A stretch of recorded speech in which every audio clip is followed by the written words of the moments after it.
สองเผื่อข้าบ่ได้ความนามรณามีคนชราเท่าแก่มาปล่อยข้าลูกแม่ฮือโป้นจากตังภัยตั้งสาตั้งสองแม่ลูกใจผู้นั้นก็สัมมัดผุงหมู่ตาหารมักคามัดนามักคานานักแก่เหลือกว่ามัดตาสองแม่ลูกลาบ่ยินไม้ยามนั่นเขากลัวตายอยู่บ่ได้จริงร้องให้วันบอนว่าดูลาขอปอนสะน้อยขอจุงปล่อยข้าทั้งสองจักไปอุบายล่อเจ้าว่าข้าลูกเต้าและแม่ทั้งสองยามนั้นใจเท่าจริงป๋องคือถูกฮือขาแม่ลูกหนีไปตามวิสัยสู่วันออกต้านจี้บอกตังไปส่วนหมู่จังไรเพชรคาดก็ปล่อยป้นกล้าตั้งตายเขาก็ลวดหนีหายกว่าจอยส่วนข้าน้อยก็บ่ฮู้จักจริงได้วายชนพระญาอินก็บ่ฮู้ได้ข้าแม่ลูกนอไทยจริงได้มาลอดเมืองปรานี่แหละนะป้อเฮ้ยถ้าแล้วเทศมาถึงตรงนี้เนาะ ว่าพญาอันนั้นจะเอาแม่ครับลูกนะไปฆ่าไปอย่างนั้นน่ะหมู่เพชรฆาตก็เลยบอกฆ่าไงแล้วทำทีว่าฆ่าแล้วก็ขอให้แม่ลูกนั้นหนีไปเนาะแล้วก็มารายงานพญาเนี่ยฆ่าอย่างนี้ เขาก็จะเทศต่อกันไปต่อนี้ ตาในกาลายามนั้นส่วนอันว่าพัญญาตนป่อได้ยินกำลูกน้อยนอดไขถามเต้าก็มีความมาลูมองหม้อบินหน้าล่อบุตตายินขาดสดขุนหน้าลูกเต้ากับนางนอนเอาจาญาเต้าก็ฮือนางขมาหายโหดฮือโป้นจากโทษโตสาในอดีตาปางก่อนนั้นแหละนะยามนั้นนางอัมพุสาจิงผาใสตันต่อกับโดยเต้านอกุศลานางถามไปมาทวนที่ฮือหูที่เจื้อจาดบงสาถึงอัคคาจาญาเมียน้อยนาจืนจ้อยผิวใสว่าพระราชาเอาไปไว้ตั้งในสันได้และเอามาไว้เตรียมตานั่นจ้าเมื่อนั้นพระญากุศลาได้ยินกำโอกาสแห่งนางอัมพุสาหากมาถามโดยหม้อเต้าจิงตันนาถ้วยต่อเจียนจากักนากับนางอัมพุสาติปาเตศวดุรานางวิเศษอัมพุสาอันเป็นเทวดาพันแผ่วปางล่วงแล้วเมินนานเฮามีการไข้ได้จริงแอวสดใส่ไปแผ่วลอดดงแล้วอุนทานยันกับพับสาฐานตุสลอกพับตุขอกอาณาจิงปาเอาเสนาอามาตย์ออกไปจากปัญจราชรัฐายามนั้นนะยังมีกวางคำมานึ่งตัวสูงใหญ่ก็วิ่งผ่านหน้าหมู่ไพรเสนาตนเราก็ขี่อาจาในตัวยไล่เข้าสู่ป่าใหญ่ดงไพรจักดาได้ตัวยตันจักยับผันบดได้ลวดหลงเข้าป่าไม้ดงเย็นยามนั้นมียักษ์ผีเข็นหยาบกลาก็มาจริงเอามาไปกินคาลวดยินกัวบ่หูตี้ป่าไม้ที่จุดเจือบ่หูไตเหนือเนื้อตุกสลอกบ่หูตังปิกปอกมาเมืองจิงมาได้นาง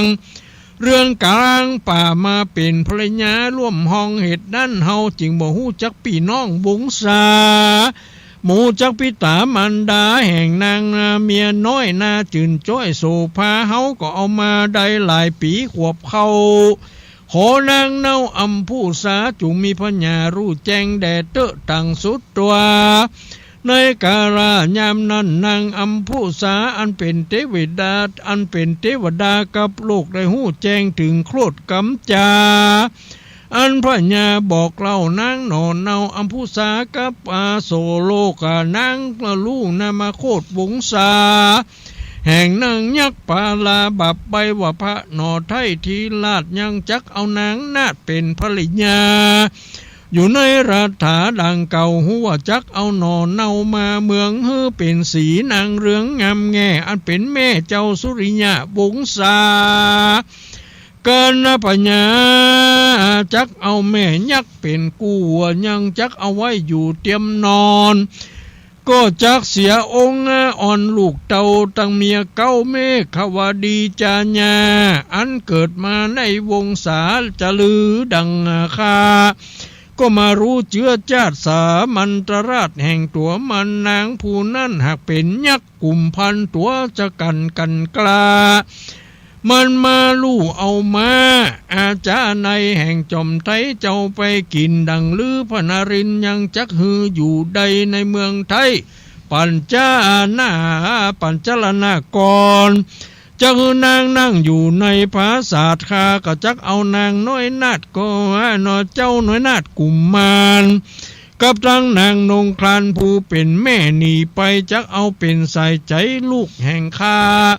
เมื่อถวายจ้าอยู่สวดีและนาตตาในกาลายามนั้นพญาตนเป็นใหญ่แก่หมู่ไพรปัญจลนกรพระภูธรพิจารณาแล้วก็ยินกาอากาศแก้วกินแหน่งใจเต้าจิงพาสไลตันต่ออ้อยนาล่อเจนจาลงอนันตาด้วยปอดานถอยล่ออลัมพูสาว่ากันว่ามีเป็นดังอันนางจุงไขบอกสูจุงออกไปปานจุงเข้าไปจุงเข้าไปฆ่ามันหือความนามรณาอย่าฮือท่าอยู่ไปนาฮือเฮาหันนาซ้ำปอสองเดลาบ้านนี้มันมาป่องพัดไปป่องเป็นใหญ่แก่เทวีฮือเทวีแห่งเราได้มองเหงาก้อยกาดเพราะเฮาตกอำนาจโมหะบ่ได้พิจารณาสังญาจริงใดปังป้านหอละไทยจักตำสันใดก็เอาสู่ว่าจุอันเตอว่าอันกันพระญากุสราชราชาได้ปงอัจญาสันนี่แล้วฝูงอามาตแก้วตั้งตาตั้งเสนาพวกกาเต้าอันเป็นข้าเต้าเป็นงาจาราเขามีกูท่าเครื่องเกียรติใจสมเสียดกูท่าย้อนพญาแห่งเขาได้มัวเมาอำนาจแห่งนางยักษ์ขาราชยักษ์ขาอันนางอุมภาชานางผู้สามาเก่าใจล้นพระเผ่าเป็นไฟเขาก็เอากันไปอยู่เข้าไปสู่นางยักษ์ขาแล้วก็พันธนามัดอามาตยังนางยักษ์ขาราชปาลาส่วนนางยักษ์ขาบับใบมันก็ร้องให้ว่ากูตายเขาก็เอาหญ้าผีพายใจบาปมัดออกผาสัตว์ห่อใจมัดเอาไปไก่เปียป้นเขตนอกประเทศอาณาเหมือนนั่นพวกอาคาตากาก็บุบตีเขาก็ราวีคำลาบพ่องก็ขนาบจักฟันพ่องไปตังหลังทับส่อนพ่องไปก่อนนานำตังก็ไปลอดกลางป่าจ้าเขาหมู่ฆาตากาใจกล้าก็ยกดาบกล้าขึ้นขะนังตัดนาจีวังฮือปุดขาดแล้วก็หนีขึ้นสู่เมืองปุรีเรืองปัจจลนครไปไหว้สาภูธรเสวยราชว่าผู้คาถามอาจญาพระบาทเหนือหัวแต้และว่าอันตตากาเรในกาลาวันหลุนนั้นแลลุงใส่ฟ้าปุ่งขึ้นมายามนั้นกุศลราชาจิงหายโกรธตาโศกเศร้าอยู่กับลูกเต่าและเทวีกันว่าถึงวันดีมาลอดปุ่นน่าจะดิเทเป็นวันดีอุตตมาโจกจักไข่หือป้นโศกโศกาโดยนางพญาผู้ประเสริฐอัคคาลวะเลิศเทวีผู้ชื่อว่าแม่ขวดีสมสอดกับลูกแก้วยอดสุริยะวงศาเต้าก็ฮือหามายังเสนาผู้ต่างตาฉลาดตั้งอามาตผู้โลหิตตั้งวง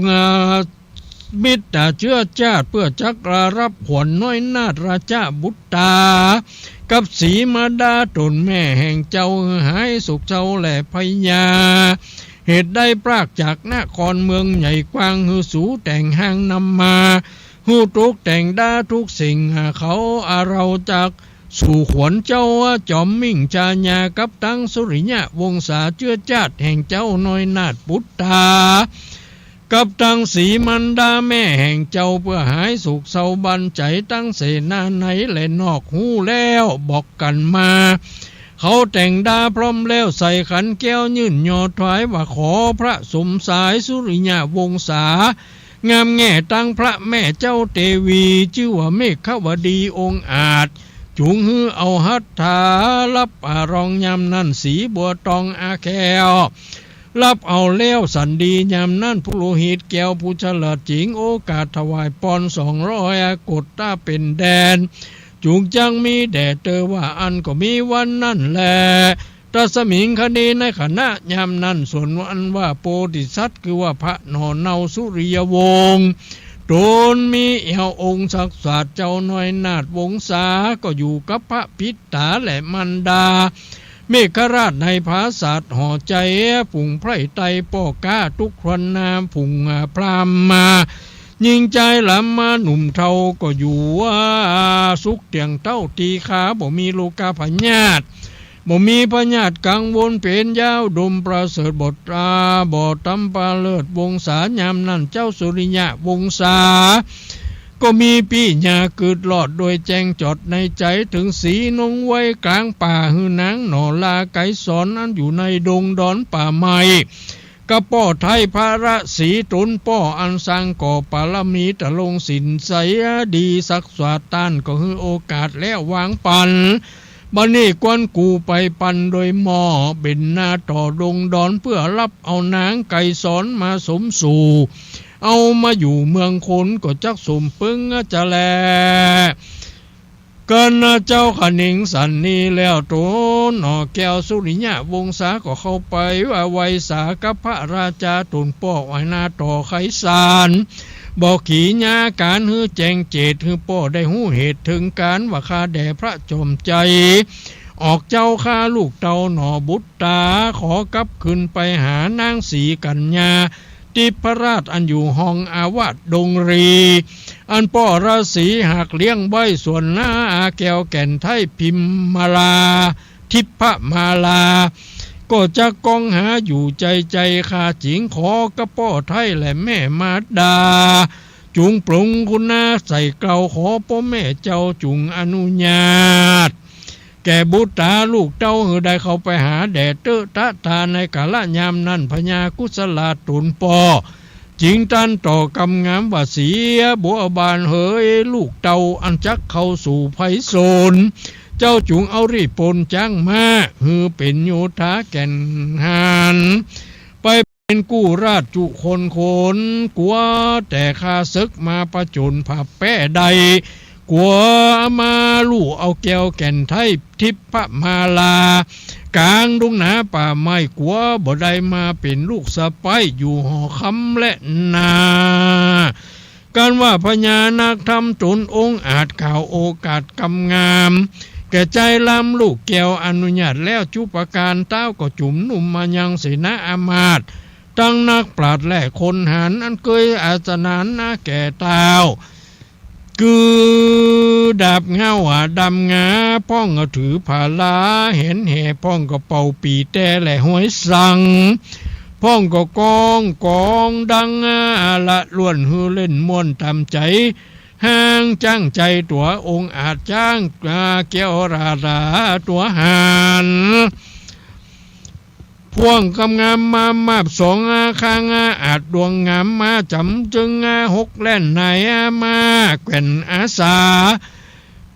ดาวคำมาถามาบห่างมาอาจอาชาตัวปีสามีและหางแก้วเครื่องแก้วอ่านคำมาเกยจำมาขนทีมาแก้วกี่ตัวใสเสียงหึงใหญ่ดูม่วนดังเอาล้วนกอง เดียลีละสารถีแห่งเต้าเหือจักหนอเน่าขี่เป็นยานเขาว่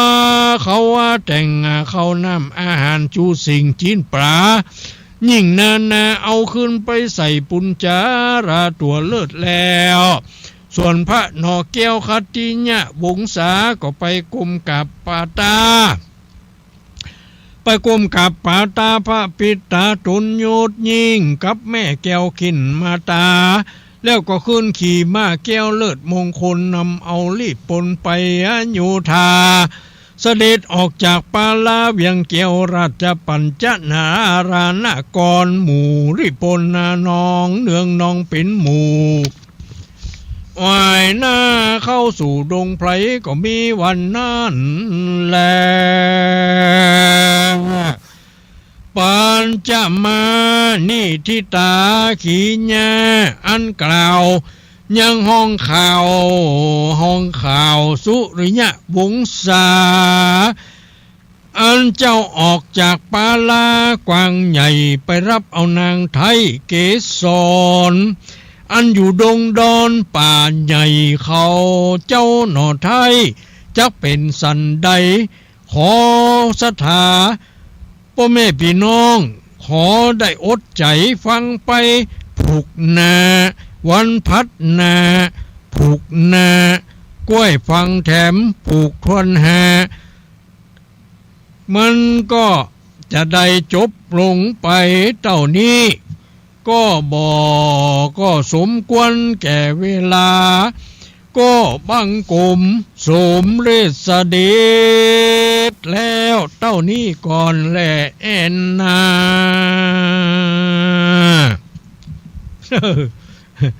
ขับพ่องบ่ขับพ่องอ่านไปจะนั่นคนแต่งก็บ่ใครคล้องจองอย่างมากสักใดเนาะเขาก็ฟังเอาเรื่องมัน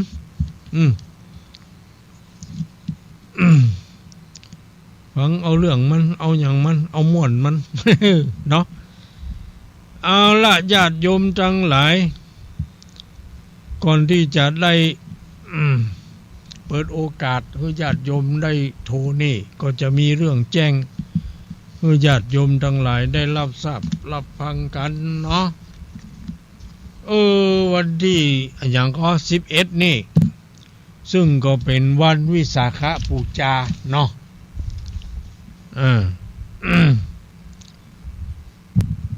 วันที่11เนาะเป็นวันอาทิตย์ที่11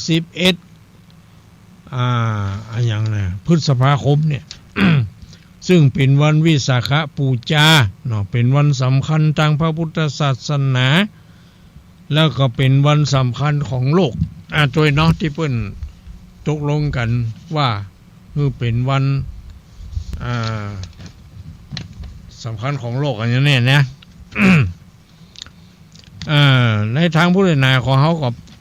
เป็นวันสำคัญก็คือคล้ายเป็นวันที่ประสูติตรัสรู้และเสด็จดับขันธ์ปรินิพพานนี่เนาะของพระพุทธเจ้าของเขาแต่คนละปีกันนะท่านทั้งหลายก็ลองฟังไปเวลาเขาไปวัดไปวาไปทำบุญตักบาตรอย่างใดนั่นทุกเจ้าบุญก็คงจะเล่าสู่ให้ฟังเนาะว่าวันวิสาขบูชามันสำคัญเป็นจะได้เนาะแล้วก็วันวิสาขบูชานี่เป็นวันประเพณีส่งน้ำพระธาตุหลายวัดอยู่เนาะ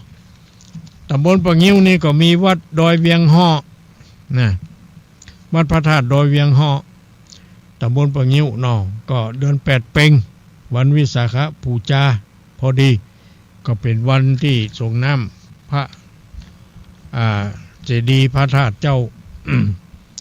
ก็จะมีวัดในกลุ่มตำบลเนี่ยเนาะ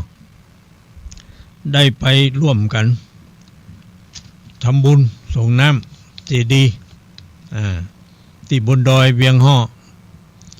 เพิ่นก็มีถวายอาหารเพลด้วยอย่างไปแน่เนาะ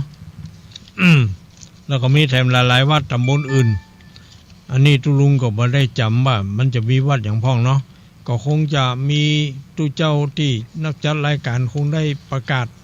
บอกให้แก่ญาติโยมไปแล้วก็ได้เนาะอันนี้ก็ลองฟังไปเนาะนี่ในระยะนี้ตุลุงก็ บ่ค่อยจะสบายสักเท่าใดกว่าคือบ่เดี๋ยวนี้เป็นชาที่หน้าลงมานิ้วมือขอโทษลงไปเพียวนิ้วตีนข้างซ้ายนะเป็นข้างซ้ายวันนั้นรับลูกตื่นมาเมื่อเจ้ามาลูบพอหน้าว่าจะไปล้างหน้าไปอย่างจะได้ว่าหน้าข้างซ้ายแก้มนี่อย่างมาชาไอ้เนาะบ่ค่อยหูคิงชานิ้วมือนี่แถมก็ชานิ้วโป้งนิ้วจี้นิ้วกลางนิ้วนางนิ้วก้อยผึกซ้ายนี่ชาหมดความผอมมันเหมือนกับอย่างกับประตูหนีบมือเฮาอ่ะแต่ว่ามันบ่ดังซ่าๆบ่เป็นซ่ามันชาอยู่อย่างเดียวถ้าเฮามือเฮาเบื้องขวาไปยุบไปกำพอยะมันก็จะได้มันช้าแต่ยิกก็เจ็บอยู่อีน่ะยิกก็เจ็บอยู่เท้ายิกอีน่ะยิกก็เจ็บอยู่หูซึกอยู่แต่ว่ามันช้าเนี่ยเป็นอย่างก็เลยไปหาหมอไงหมอเพิ่นบอกว่าตุลุงน้ำตาลตกอีวะน้ำตาลมี60เหี่ยแต่อีวะโอ้เนี่ยมันทำให้มือชาได้อีวะนั่นนี่จะได้หมอก็ให้นอนรอเวลาเปิ้นก็เอาน้ำหวานมาให้กินให้ดื่มแก้วน้ำอันเนาะปีดูดอยอันเนาะเราก็บ่รู้จัก น้ำสีแดงสีนั่นนะเขาก็ดื่มน้ำนั้นก็นอนเตียงทันจะลาดในห้องฉุกเฉินนะหมอก็เอาละว่าเป็นชั่วโมงบ่เบิ้นหมอใหญ่พวกก็มาถามเป็นยายพ่องตุลุงดีขึ้นก็กินน้ำหวานไปแล้วน้ำตาลตุลุงตกไอ้วะมันทำให้ชาได้อย่างนี้มันก็ก้อยฟื้นขึ้นมาอีหลอมเป็นยังแล้วก็หมอจะนัดแถมกำเนอแล้วก็หมอจะเอาใบนี่ฮื้อไปตุลุงวัดความดันวัดเบาหวานคนเดียวที่วัดแล้วก็ฮื้อลงบันทึกเขียนไว้นี่วันหนึ่ง2 เวลาเนอะก่อนกินข้าวนะลูกมาเมื่อเจ้ายังบัดตันกินข้าวกินน้ำเตื้อก็ฮื้อวัดแล้วก็จดไว้ว่าเบาหวานมีเท่าไรเนาะเจาะเบาหวานคนเดียวแล้วก็วัดความดันแล้วก็ลงในตารางนี่แล้วก็วันที่23อย่างเนี้ยแม่นก็23ก็20อย่างเนี้ยจำมาได้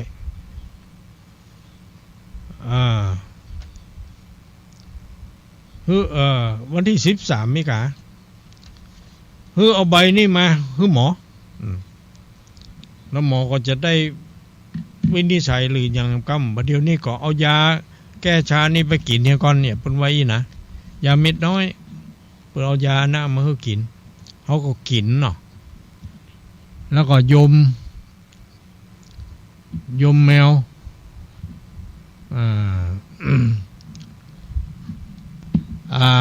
ก็ไปซื้อยา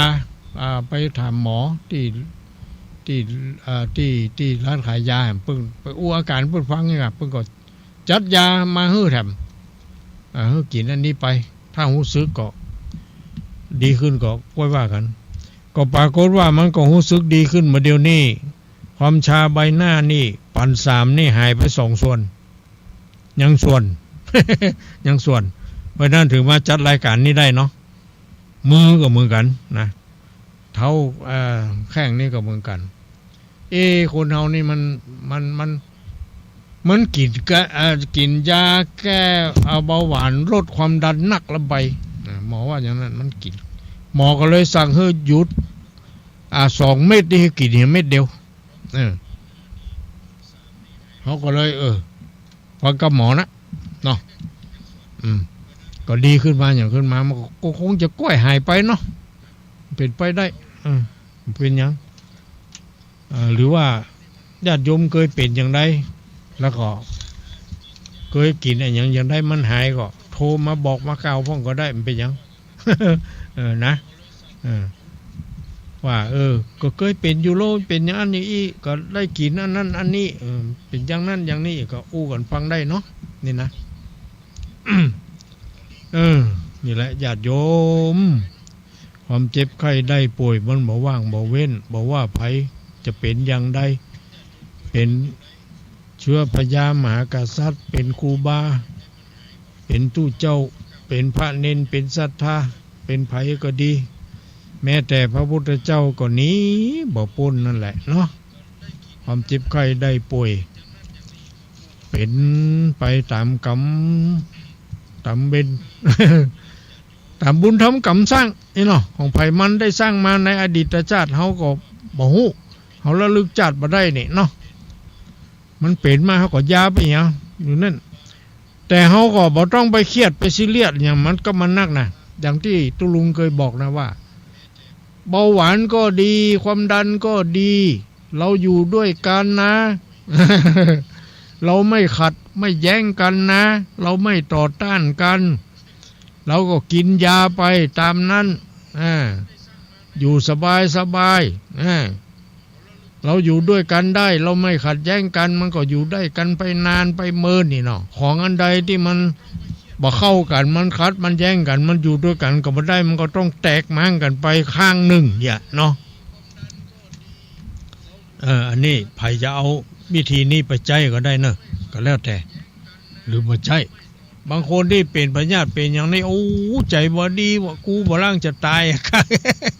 อย่างนั้นอย่างนี้เนาะโอ้บ่ถ้ากลัวบ่ถ้านี่ถึงเวลามันถึงนี้เฮาบ่เคยตายมันถึงตายคนเดียว เนาะปล่อยมันขอให้มันอยู่ด้วยกันได้ขอให้จิตใจมันแจ่มใสล่าเริงเนี่ยจะไปเศร้าไปหมองกับมันอย่างตุลุงเคยว่านั่นแหละญาติโยมก็ถึงว่าโอ้ตุลุงอารมณ์ดีว่ะก็ดีกะเฮาทำให้มันดีอ่ะเนาะอารมณ์เฮาอ่ะเฮาบ่ให้มันเครียดอ่ะเฮาบ่ให้มันหยังอ่ะเนาะถึงมันเป็นมาก็มันเป็นแล้วธรรมดาเนาะคนเฮาอ่ะมันจะเป็นเนี่ยยังเฮ็ดได้มันเฮาห้ามมันจะได้อ่ะเนาะก็ปล่อยมันน่ะกะมันเป็นก็รักษาให้ยาให้กะยาได้ก็ยาให้ยาบ่ได้ก็ต้านน่ะกะ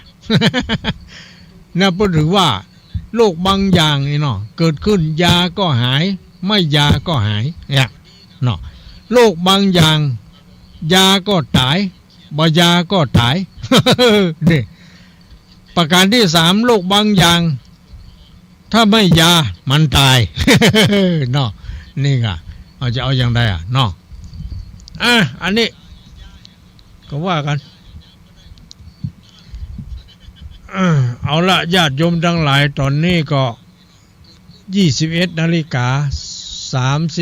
36 37นาทีก็ยังเวลานี่แถมเท่าใด20กว่านาทีก็จะได้เปิดโอกาสให้ญาติโยมที่รับฟังรายการประทีปธรรมจากตุลุงวัดทางต่ำคืนวันนี้อยู่ไกลอยู่ใกล้อยู่ที่ไหนที่ใดก็ดีมีอันอย่างอันใดที่จะมาแจ้งบอกข่าวเอาแหนแจ้งผลการรับฟังเนาะว่าอยู่ที่ไหนไกลใกล้รับฟังเป็นจะได้ชัดจนดีก่อดีบ่หรือบ่ดีมีเสียงบ่ลุกคุกคักมีเสียงรบกวนเนี่ยเนาะอย่างใดเชิญเลยญาติโยมเชิญเลยใครจะเป็นสายแรกก็เข้ามาได้เลยบ่กองว่าก็มาแล้วบ่มาแล้วสายแรกมาแล้วเจริญพรครับวันธรรมเจริญพรผมว่าจะได้ฟังรายการคืนวันนี้มีอะไรจัดดีครับมีอย่างจะติตายหมายจ้าพ่อก็ติมาเนอะตุลุงบอกโคตรตุลุงสมดีเพื่อจะได้แก้ไขเนาะความบกพร่องตามีหน้าพอหน้าบ่หันเนี่ยครับพ่อเนาะคือคนอื่นได้พอแยงพออย่างมันจะเกิดมันก็เกิดนะเนาะอันยังมันเกิดก็ปล่อยมันเกิดเฮาบ่ฮื้อมันเกิดมันก็บ่ได้มันเกิดแม่นเนาะถูกอ่ะมันเกิดเฮาก็ย้าให้กันเนาะทำให้แก้หยังมันต้องมีมันซึ่งต้นเนาะน่ะก็แก้ได้ก็แก้บ่ได้ก็ปล่อยมันครับเนี่ยแต่ต้องแก้เนาะเฮาบ่แก้แต่มันบ่ได้อย่างว่านะโรคบางอย่างยาก็หายบ่ยาก็หายเนาะแม่นครับโรคบางอย่างยาก็ตายบ่ยาก็ตายโรคบางอย่างถ้าบ่ยาตายอย่างเนี้ยอารมณ์ดีมันต้องเครียดมันครับอยู่ดีมีสุขเนอะพ่อเนอะ ครับไว้สาครับ เขาได้ปะกันสายแรกพ่อบุญธรรมบ้านโป่งหนองเขาแม่รัตนาเสาคำปั้นสายที่สองมาแล้ว สายที่สองเจริญพรไว้สาหลวงพ่อเจ้าแม่ฉลาดนี่จำเสียงได้เจ้าว่าได้ฝนตกกอฝนตกกอฝนตกขอห้อนเต้าโอ้ห้างต่ำวันนี้ฝนตกจุ่มเย็นดีฝนตกหนักแหละโอ้หนักละหนักแล้วหยุดไปแล้วประเดี๋ยวนี้มันตกมือหัวค่ำตกบนตะเกียฝนตกหนักกับเย็นดีเนาะเย็นกะเย็นสบายเฮ้ยมันตกก็ฮ้อนได้บ่เป็นหยังมันถึงจะตกอยู่แม่มันบ่ถึงเวลาเด้อเทวดาเพิ่นก็ปั่นตาปั่นหยังฮือโลตกคันพ่องตกนี่พ่องเนี่ยกันเนาะมันไม่ใช่ว่าเดือดร้อนตีเดียวโลมันเดือดร้อนหลายตีอยู่เจ้ารับฟังเป็นจะได้รับฟังเสียงชัดเจนดีเจ้าชัดเจนเนาะมีหยังรบกวนเนาะเจ้าดีละอายุวันโนสุขังพลังอายุอายุวันโนสุขังพลังมีงานทำก็ดีละมันบังง่อมสาธุเจ้าสาธุสายต่อมาสายต่อมามีก่อหาสายต่อมาสายที่สองผ่านไปแล้วสายที่สองสายที่สามมาแล้วสายที่สามเจริญพรไว้สาเจ้าตะลวงใครเพื่อนแม่อินมาแล้วบ่บ้านเสมอได้ยินจัดเมือนนั่นเนาะแต่ว่าได้ยินจัดเมือนละอันกะก็ออกอยู่เหรอแต่แล้วก็ออกเหรอไม่ไว้ฟัง90.25ไม่วางเรดิโอชัดเจนเจ้าไม่วางเรดิโอเนาะแม่เนาะฝนตกมันตกตังเวียงบ่เป้าเว้ยมันตกไปตั้งนายพูดแต่เป็นยังมันจะตกอยู่มาถึงเวลาจ้ะมันมาบ่ค่อยจ้ะมันยังกำลังอยู่เพิ่นจะกำลังแบ่งสรรปันส่วนอยู่ใจเย็นสาธุอนุโมทนาเนอแม่อินเนอแม่อินอยู่ดีมีสุขอยู่ดีมีสุขนี่สายที่สามแม่อินเสมิงมาแล้วเนาะต่อไปนี่สายหนึ่งเจริญพรกลับภาษาหลวงพ่อนี่ไผจ้านี่หาตั้งสันทรายนี่หาจังใหม่ฮะเป็นสันทรายอย่างลำปางลำปางนะลำปางนะแม่พี่คุณแม่อย่างก็สันตุละเนี่ยแม่สีกูลแม่สีกูลสันตุละไอ้กะตันทุละไอ้เนาะเจ้าแม่สีกูลตันทุละจากลำปางนะหนองล่องลำปางหนองล่องลำปางอยู่ทางใดนี่หนองล่องลำปางนี่หนองล่องตำบลบ้านเป้าอำเภอเมืองลำปางตำบลบ้านเป้าเจ้าอำเภอเมืองลำปางเจ้าเขานึกว่าตำบลย่าเป้าใช่ไหมใช่ตำบลบ้านเป้าบ้านเป้าแต่บ้านย่าเป้าก็ปรุงใจมันติดกับฮั่นหรอกน้ำท่องและตะลอดตะขวาและหนองล่องมันจะไก่เนาะแต่ลายน้ำบังนั่นแหละไปตรงมันทุกเลยลายหน้าแม่ตุ๋ยแม่ตุ๋ยอันกะชัดเจนนี่นะชัดเจนนี่เนาะสาธุเนอะมาได้โทรหาตู้เหมือนเนาะได้เป็นยังโทรแล้ววันนี้นอนรับละวันที่ก็ตีท่านมหาสมชาติวันที่ก็ยังวันพุธวันที่เช้าฟรีก็นี่ยังที่พระป่าเปิ่นจะเอาไปตานวัดแม่ฝันเปิ่นตานวัดวันพุธเนี่ยบ่ฮู้เนอะอันนี้เขาบ่ได้จำเปิ่นอนุโมทนาสาธุเนอะแม่สาธุกำลังใจเนอะอยู่ดีมีสุขเจ้าอยู่ดีมีสุขเช่นกันเนอะเช่นกันเจ้าสายต่อมา สายต่อมาจากทางใดที่ไกลๆบอกมาได้แล้วรับฟังเป็นจะได้นอกจากไกลๆอ่ะอันนี้ที่ไหนจ๊ะเจริญปอน เวสาครับลุง อันนี้ทางเมืองน่านจ้ะ ก็ปนันประเสริฐบ้านนาแดงน้อยจากวันนั้นนะครับ อ๋อปนันประเสริฐบ้านนาแดงจังหวัดน่านรับฟังชัดเจนก็ชัดเจนครับฟังสถานีสตาร์วิโลน2.5นะครับแน่นาน้อยนะครับแต่ฟังชัดเจนที่นอกเป็นไทยทอดเป็นนอกปอนเนาะครับในนามดารณีครับดารณีเนาะโอ้ไปไกลเนาะเทศกับมวลดีครับเนาะสลับประโยชน์ต่างๆเนาะกับล้วนใจตัวลุงนะครับขอดูได้อยู่ดีขอบใจครับเป็นลูกใส่ลูกกระหลานที่รักษาความดีนะครับขอบใจอนุโมทนาสาธุนี่จากวัดจังหวัดน่านปุ่นเนาะรายงานตัวมาแล้วต่อมาจังหวัดอันยังเจริญปอนเจ้ากับร้อยสาเจ้าตุลุงแม่สุแก้วศิลปรแม่สุแก้วบ้านห้องลำปูนนะบ้านห้องลำปูนแม่สุแก้วเราฟังขึ้น 98.7 นะวัดห้วยจ่องซักชัดเจนดีนะเจ้าตุลุงเจ้าชัดเจนดีเนาะแม่เนาะดีแล้วอนุโมทนาเนาะเจ้าฟังตุลุง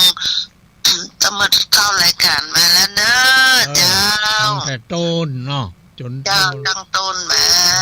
กับน้อยสาเด้อตุลุงสาธุเจ้าตุลุงวัดนางตามเจ้าสาธุเจ้าเจริญพรแม่สุแก้วดีมีสุขนี่มาอีกหนึ่งสายเจริญพรไหว้สาเจ้าตุลุงจากไหนจ้านี่เสียงเดี๋ยวเสียงจังหวัดสมบูรณ์แม่สมบูรณ์บ้านไร่ศิลาทองบ้านไร่ศิลาทองอยู่ทางวันออกค่ายเจ้านั่นน่ะทางออกค่ายถนนไปที่หมานักหลายๆเขาไปปล่อยนั่นค่ะแต่ว่าถนนในป่าเนี่ยนั่นในป่าผู้นั่นแต่พอเพศลงเข้าสนามก็มากระเร็วใช่มาคนละเส้นคนละเส้นแต่กันเส้นเลี้ยวกันนั่นแล้วแต่ว่ามันนั่นมันเข้าป่าอันเนี่ยมันเข้าป่าอันนึงมันบอกเข้าป่าค่ะอันนั้นมันข้ามสะพานข้ามคลองไปแต่ทางบนนั่นไปทางหมาหลายนั่นนะแล้วหังเขาจะเร็วใช่มาทั้งเขตเขาไม่ได้ข้ามแต่เพราะได้ข้ามสะพานเร็วใช่คืนคันคลองมาเลยแต่มันกระพุ้เดียวกันคันคลองนั่นนะฝนตกนี่โอ้ยเกิดมาได้ว่าหันตกตั้งแต่วันซื้อน่ะตกแล้วไอ้เจ้าน่ะวันตกบึ้งข้าห้องแล้วก็อันนี้มั่งแล้วก็แดดแจ้งแสลไปเหี้ยก็นึกว่า 2-3 วันแล้วนี่ตกอีกมันแต่มันบัดตกนี่นะมันจะตกอยู่มันเทวดาเพิ่นแบ่งสรรปันส่วนอยู่วันนี้เชตกก็โรนักพอสมควรอยู่แมลงเนี่ยแมลงมันตกวันนั้นจะหายน้ำท่วมเนี่ยที่แม่สายก็ท่วมอยู่แล้วดูข่าวเหมือนกันนะเขาเก็บของเก็บครัวกันอยู่น้ำมันมาไวน้ำแม่สายท่วมเบยก็แห้งเว้ยน้ำมันมาใหม่มันก็แห้งเร็วนั่นแหละมันดูต่างไหลหล่องอ่ะแล้วมันเตอได้ขึ้นนะที่เขาแล้วมันถังน้ำมันขึ้นเที่ยวเนาะแต่วันนั้นถึงวัดคำเล็กอ่ะเมื่อใดมันตีกูลงไปเทปูไทยนั่นถึงบ่ายโมงไปเมื่อวันก่ะถึงเมื่อวันนะถึงเมื่อวันก็เมื่อคืนเดี๋ยวถึงเมื่อคืนตีหนึ่งไปตอนนั้นกูลงว่าอยู่ตากอีนะน่ะแม่น มาเมื่อคืนต่างหลอมนั่นเนาะนั่นน่ะแต่คนนี้เขาก็ไปลำปางเลยเหรอไปงานศพของงานของงานปลัดอำเภอยังว่าเป้าแม่อันป่อเพิ่นป่อของคุณยมปลัดปออย่างเพิ่นเรียกว่าปออย่างนั้นน่ะ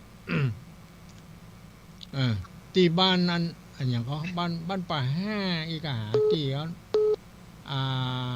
อำเภอเมทะบ้านหนองห้าหนองห้าอีกหนองห้านะบ้านหนองห้าบ้านหนองห้าบ้านหนองห้ามันมีฝั่งมันต้องฝั่งวันออกนะแต่มาถึงวัดตะคืนนี้มาถึงเตียงยัง15 นาทีกะดูว่าเอารถวัดไปเอากำนันผู้ใหญ่บ้านอย่างไปค่ะไปร่วมทำบุญกับเพิ่นส่วนอภิธรรมแล้วก็กลับนี่ส่วนพิธรรมเพิ่นเทศน์เพิ่นทำพิธีทางศาสนาแล้วก็ปิกกลับเอียค่ะ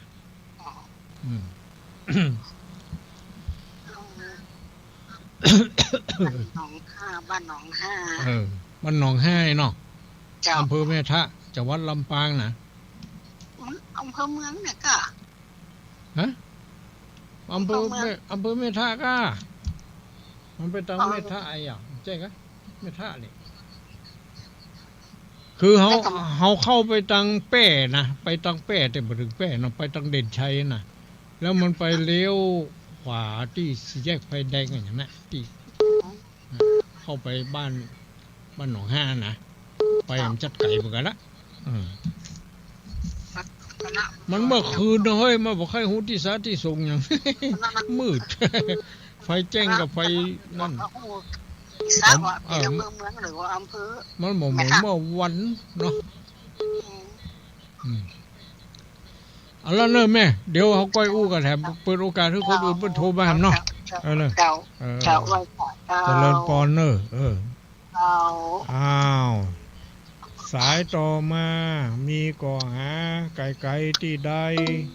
โทรเข้ามาได้เลยยังเวลาแถมอยู่10 นาทีอยู่เนาะได้แถมหลายสายอยู่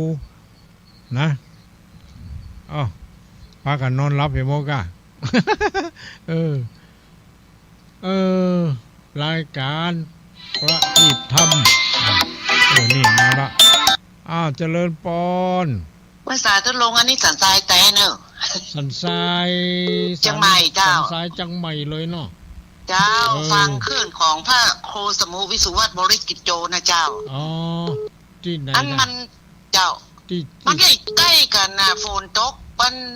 ใกล้กันสันทรายกับวันว่าทางต่ำเลยเนาะตกกับตกตะกี้ตกเจ้าหัวค่ำตะกี้เจ้าเรื่องนั้นถึงตกเรื่องสายเนี่ยหรอเจ้าวันนี้เย็นดีเลยฟ้าห้องฝนตกเจ้าใช่ฟ้าก็ห้องมาได้มันก็บ่พาในเขาได้มาพาเขาเจ้าดีแล้วรอเย็นมาได้เปิดพัดลมมาได้เปิดแอร์แล้วลูกน่าค่ะฐานีนี่ออกอากาศได้ถ้าเป็นฟ้าห้องแดวฐานีปุ่นปากกาเปิดเปิดปิดแม่นเนาะแม่นนึกว่ามาได้ฟังแล้วไอ้หน่อฝ่ายหินนี่นะจังได้ฟังอยู่เนาะชัดเจนดีเจ้าชัดเจนดีเนาะสาธุเปลี่ยนให้คนอื่นเข้าเนาะเจ้าได้เลยชื่ออย่างก็แม่บัวแรงน้ำเจ้าแม่บัวอย่างก็อย่างตู้ลุงนิวิตนะกะแม่บัวแรงน้ำบัวแรงน้ำอย่างตู้ลุงนิวิตบอกชื่อนั่นน่ะแม่บัวก็บอกใช่สาธุเจ้าได้เลยเจ้าสาธุโยมสันทรายอำเภอสันทรายจังหวัดเชียงใหม่เนาะจากดอยสะเก็ดก็สันทรายเนาะใกล้ๆกันนี้พูดว่าฝนตกดีว่ะจุ่มเย็นดีเข้ามาใครจะเข้ามาแฮมก็เข้ามาได้ยังมีเวลาอยู่เนาะหลายสายเข้ามาได้เลยนะโยมนะมีอย่างก็มามากันเนาะแก้ง่อมแก้เหงาแก้งานแก้อย่างไปมีอันอย่างก็มาปั่นกันเรื่องของความหู ว่าที่หันที่นี่มีนั่นมีนี่อย่างกันเนาะเป็นอย่างนั่นอย่างนี้ ตีไกลๆตั้งแม่สายพุ่นโลมีก็ไกลๆเมืองน่านนี่เปิ่นมาแล้วป้อนนานประเสริฐมาแล้วเจริญปอ